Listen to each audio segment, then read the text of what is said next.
Okay, so here it is. We've made it to the field. I'm sure you've seen everything that I've done with the exception of painting what I built onto the back here. I decided to go with Case IH Gray, or the black color that Case IH has, but that's what it is. I had it in a can, and it's a nice transition. You just really just don't see it, and I didn't do a great job. I thinned it too much and, you know, painted it on there because I didn't want it to rust. Timothy is raking this. We are not going to, I'm not going to bale this right now. I'm probably going to bale this with the crone, but I got a big field in the back that needs to be baled. So I'm going to take the 4960 and this thing, set it up on a tripod and see how much cursing and swearing I get to do. I see that someone has decided to not jack my jack on it.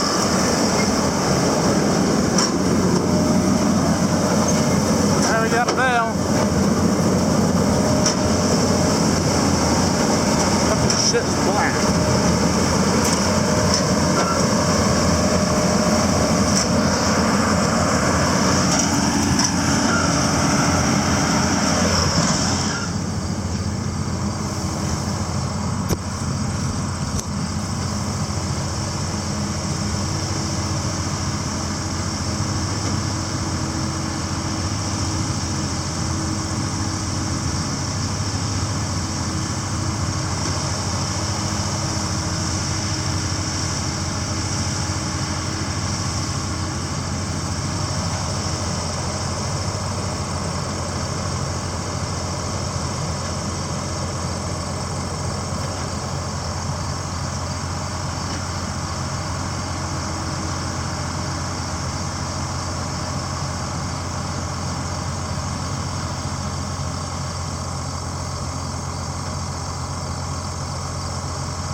Alright. Seems to be building an okay bale so far. It is a slow, cumbersome thing. Perfect. He's got to learn how to run it. So do I guess.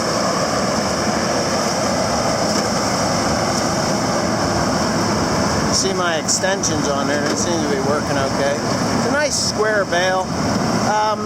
The fingers, the holdback fingers in the pre-charge chamber, they seem to be allowing material to slide past.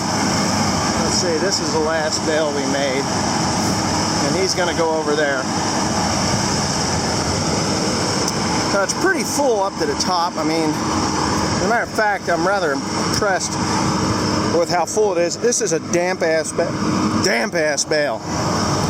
When I say a damp-ass bale, I mean it. It is damp. We're getting towards the end of the day. The sun's gone over the horizon. This is the wettest freaking ground you could ever imagine to attempt to bale in. Looks like my plunger extensions are working just fine. Not seeing any ill effect from it. I know if the hay is drier, it'll bale a lot faster and a lot easier. But yeah, it seems to be pretty solid. It's not a crone bale, don't get me wrong. The crone would bale a lot better.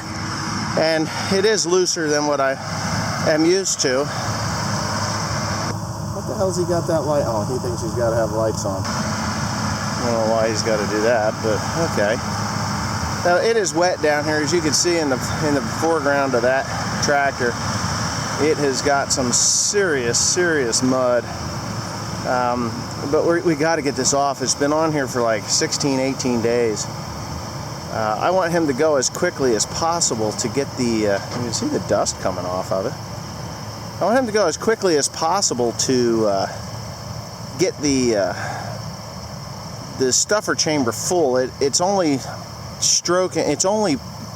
compressing a slice every third or fourth stroke, which to me is, you know, the crone, I can go so fast with the crone that every stroke it's compressing a slice in there or a flake in there. But let's just listen. There he goes. I'm going to zoom in again. He's got that thing all LED'd up. Well, actually, Peterson Parts sent me those lights a couple of years back, those LEDs, and we put them on. Is that thing going to fall off? Should fall off. I only made my bail chute 5.5 feet long so that I wouldn't have more than, you know, that bail would only be on there for a very short amount of time. There we go. Let's see how he makes out. This field isn't very big, but it is a bit of a pain in the ass. And the windrows are pretty damp. That's what is getting me with it. You start breaking stuffer shear bolts is what we don't want to do.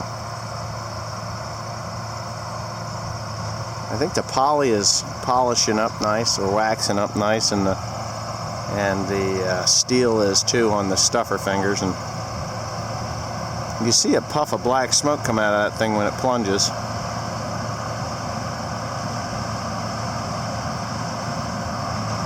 There it goes. Yeah. Now, as long as he gets that thing picked up when he makes that corner like that, it is a massive baler. Makes a massive bail. But it seems like the more we use it, obviously, things are going to start to polish up and things are going to start to work a little better. And hopefully this thing, by tomorrow, we're able to crank them out pretty easily. I was hoping my dad would come down, but I think he's exhausted. He mowed all day today. Me and him mowed probably 100 acres today, maybe more. I know yesterday we mowed 120 acres yesterday, so I got 250 acres on the ground yesterday, between yesterday and today. Well, Timothy mowed another 80 acres today, so we got well over 300 acres on the ground in the last 2 days. Plus what we've got on the ground now, which is annoying the hell out of me. This shit should have been baled weeks ago. Yeah, weeks ago. We thought we were going to get it, but the weather just did not give us the chance. So instead of me sitting here watching this machine work, or do you guys want to watch it work? I'm sure you want to watch it work. So, quite the baler though. I mean, with these modifications that I've done to it, it seems like it's going to do its job. It seems like it's going to work out for us.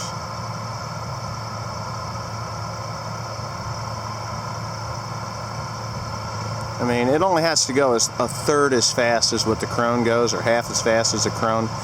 And I think in a month's time we'll be more than ahead of where we have been, and probably behind in the bale stacking side of it.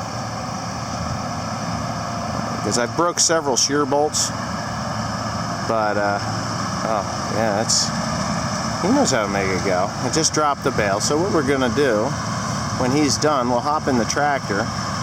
We'll hop in the truck, and we will go and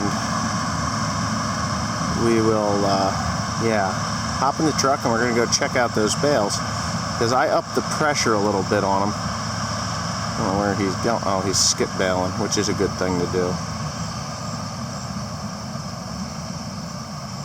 I could have just gave up on this thing today and said, you know what, it's too damp. I'm just going to hook to the Krone and run the Krone, which, you know, to me would have been the easier thing, but you know, then tomorrow I got to struggle with this thing to see if it's going to work. And so far I haven't even missed a knot. The knotters are working good, and things are just doing the things the way they're supposed to do. I'm actually quite pleased now. I was a little worried here in the beginning, but I do have this code that it's showing. It says CINC. So I don't know, something is incomplete. Circuit incomplete, maybe? It could be with the knotters, I don't know. I don't think it has a knotter indicator on that. It might. I don't know. I gotta sneeze.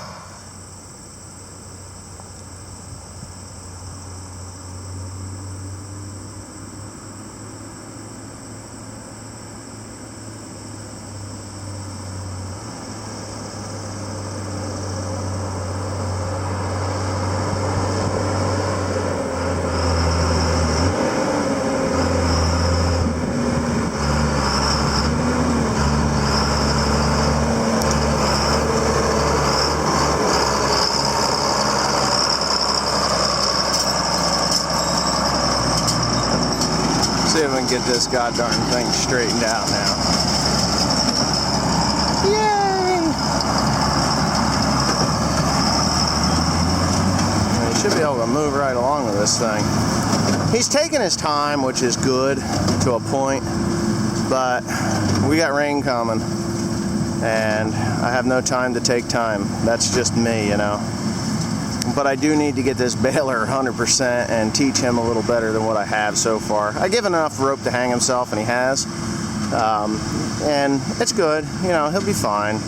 But now we're into a little better material, thicker material. That stuff up top was never tedded out. Half of it's still in the ground. This shit's been mowed since the day William was born 3 weeks ago. So it's kind of ugly. It's good mulch though, it'll work.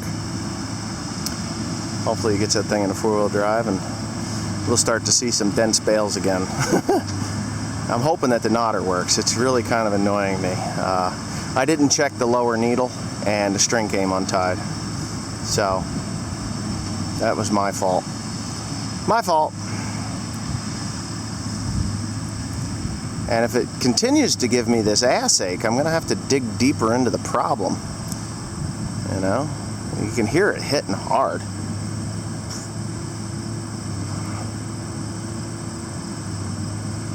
Yeah, you can hear it hitting hard. Zoom in on this thing.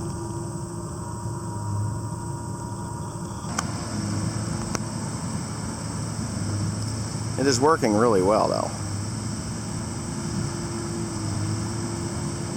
See, now we're starting to see tighter bales. I still think he needs more density in it. I want to see that thing pushing 1,000, 1,500 on the boards just before overload. And if he's in dry hay, it will do it without any problem. These are not, notoriously not wet hay bale balers. They like dry. So now we've got a nice square bale coming out of the back. You can see that now. And hopefully we've got this thing resolved. And now it's just a matter of convincing the operator to get out of the tractor and clean off the top of the plunger and do all those other wonderful things that need to be done in order to make it function properly. I think he's made a knot. If he has, then we're in good shape. I'm pretty sure he's made a knot.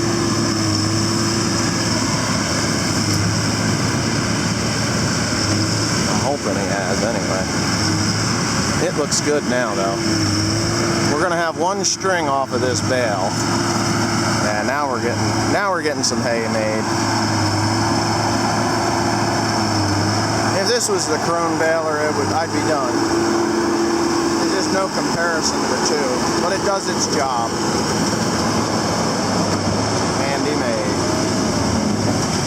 So we've got one string totally missing. When he makes the next knot, then we'll know for sure whether it's going to function correctly.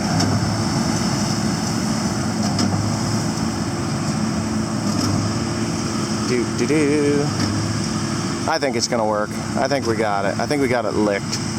You can see now, this next bale coming off of here isn't going to have any droop to it because I've had him up the pressure and I've had him, you know, and I've got all the strings functioning correctly. And that is the issue, the top of the plunger collecting hay and then sending it up into the knotter. That's the problem. Those brushes will not do anything to prevent that. The only thing that you're going to prevent it with is airflow. And you got to blow those, you got to blow the top of that plunger off. Now as you see, that bale is just barely drooping on the back of the chute. So that's where we want to be. It could be a little tighter yet, but that'll come with experience with him. And we're going to see if we can get him up a little more pressure here by the next bale. And it looks like the knotters are functioning now. I'm waiting to see those lollipops jump, which should be coming pretty damn soon, if not already. I'm watching. Just me standing back and letting him do his thing.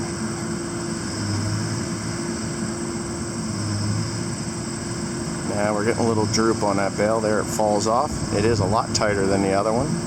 I haven't seen it make a knot yet. I would like to make these bales just a little bit longer, maybe a 6 or 8 inches longer, and hopefully that will you know, add a little more. Okay, so now it just made the knots. Are they going to work? Yes, we do. We've got a clean, clear knot now. Excellent. Things are working. Things are working. We got all 6 of them popping and jumping. Excellent. And when I'm talking about lollipops, I'm talking about the little reflective things on the top of the baler. They're yellow. Those are the lollipops. Those are what makes the, they're the indications, visual indicators that the knotters are working. They're on all balers. All balers have them. I don't think the crop cutter model on the New Holland had it anymore, but all the Hestons did. Pro does. Let's see what the pressure is on this. Yeah, he's dense, making them dense. So we got 6 strings there.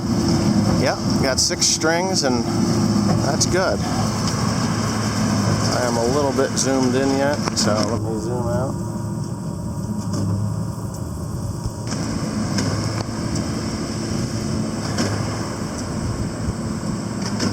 Yeah, now he's putting hay in the bale. Now he's putting hay in a bale. I think he could go a little bit tighter, personally, but we'll see.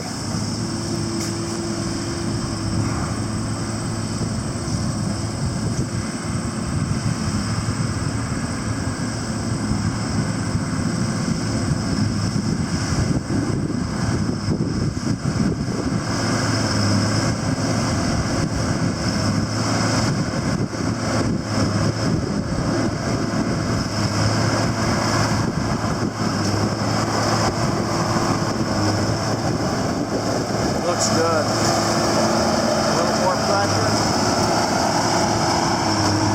Kind of have them up the pressure a bit. See, what we have to do is get as much in a bale as we possibly can. Logistically, that's where it needs to be. 24 bales, 24 of these bales on a load. I should be getting 24 tons, but I don't think I'm going to be able to if he doesn't get the pressures up. I can also, if I lengthen them out a little bit, I'll get a little more weight in them, and I still be able to put 24 bales on. I'm just thinking 6 to 8 inches would do it. I got to get my tape measure out on that. I'm going to walk up here. This one's about ready to fall off. There it is. Very nice. It did. Okay, so you can see that this one, oh, he's got a broken string? No broken strings. Alright, so this is the remains of a broken string from the top. Yeah, we're getting there. He's a little looser than he was earlier, but we got good tails, good nice clean cuts on the tails. This is the way they're supposed to be on the top. So these are hanging a little bit. Yeah, as long as one side is all the way up. One side is all the way up. We're doing okay. Looks good. These tails are a lot bigger. Now the pink twine is a higher knot strength, so he should be able to put more hay in a bale. You can see this knot is more robust than this one. It seems to be more robust to me. I don't know why, but it just does. It's a thicker knot. It's a bigger knot. He's doing good now. You can hear it hitting that tractor hard, which it's supposed to. And yeah, I think we got our problem solved. So we'll just sit back here and film him a little bit, and hopefully all is well. Hopefully all is well. I'm going to go to picking up bales of hay today. I got to get Grant doing something with a stack wagon, but for the most part, I'm picking up bales of hay today.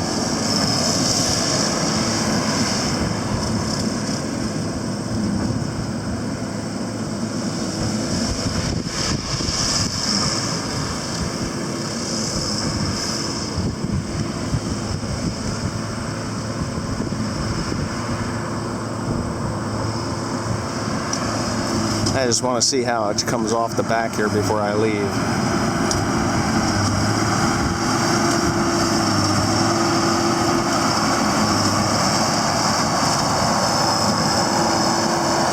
Much nicer bale too. pressure on it, you can see.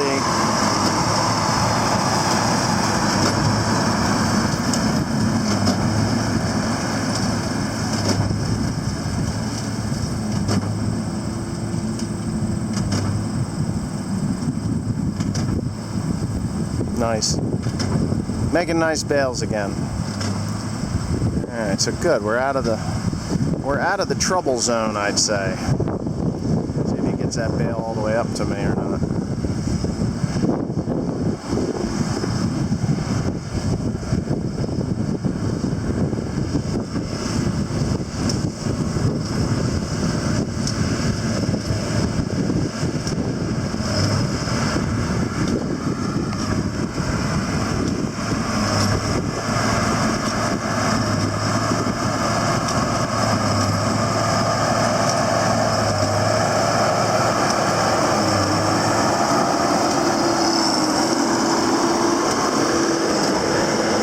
No droop.